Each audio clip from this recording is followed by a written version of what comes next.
Hamas said it has responded in a positive spirit to a US-brokered Gaza ceasefire proposal and are prepared to enter into talks on implementing the deal.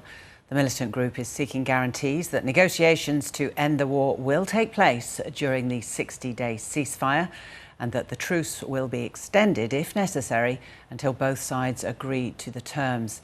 Part of the deal would also see Israeli forces withdraw from the territory. There has been no response so far from Israel. Human rights lawyer Zaha Hassan says Hamas's response shows they're satisfied with Donald Trump's assurance of movement towards a permanent ceasefire. The ask has always been on the Hamas side that they wanted to see the ceasefire be a permanent ceasefire.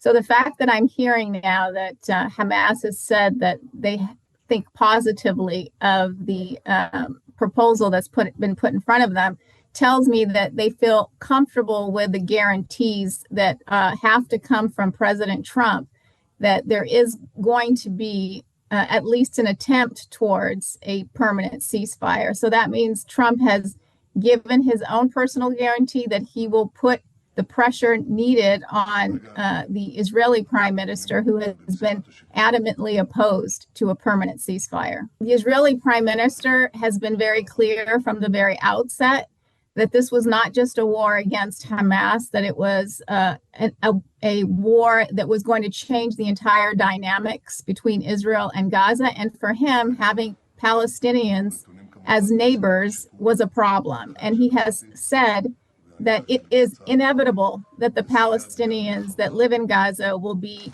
evacuated. And he set up a ministry, a bureau within a ministry to execute on that idea of the quote unquote voluntary emigration of Palestinians. This is coming after almost the complete destruction of Gaza and the deliberate starvation of the population. Since March 2nd, no food or supplies were allowed in except for through this very problematic Gaza humanitarian mechanism that has resulted in the killing of over 500 Palestinians, starving Palestinians seeking food.